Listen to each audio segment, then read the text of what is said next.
చలికాలపు ఉషోదయపు వేళ మంచు తెరలు తెరలుగా కమ్మేస్తూ ఉంటే ఆ తెరలను చీల్చుకుంటూ దూసుకొచ్చిన రవికిరణాల నులువెచ్చని వేడి పుడమిని సైతం పులకింపజేస్తుంటే ఆ ఆహ్లాదకర వేళ పచ్చని పంటచేల మధ్య పాలకంకిల శ్వేతవర్ణ కాంతిలో ఓ 16 ముగ్ధ మనోహరం ఉయ్యాలూగుతూ కనిపిస్తే గుండె బరువెక్కదా, రుదిరం వేడెక్కదా? సరిగ్గా 39 క్రితం ఇలాగే తెరపై సాక్షాత్కరించింది ఓ రసాది దేవత. ఆమెను చూసి యువతరం విరహ వేదనతో విలవిలలాడింది. దేవకాంతలకు మాత్రమే సాధ్యమైన అంతటి సౌందర్యం మానవకాంతకా అంటూ ఆశ్చర్యపోయింది.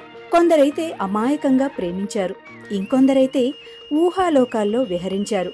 ఆ జ్ఞాపకాలను నెమరేసుకుంటూ నేటికీ పులకిస్తూనే ఉన్నారు. ఆమె శ్రీదేవి.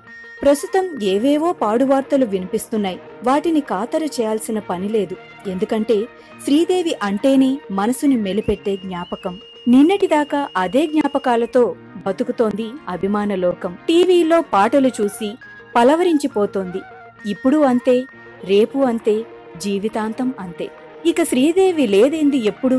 కోట్లాది మంది అభిమానామృతం తాగిన అప్సరస శ్రీదేవి. ఆమెకు మరణం లేదు. భౌతికత అనేది దేవునికి సంబంధించిన విషయం. ఎంత గొప్ప ప్రయాణమైనా ఎక్కడో ఒకచోట ఎప్పుడో ఒకప్పుడు ఆగిపోతుంది.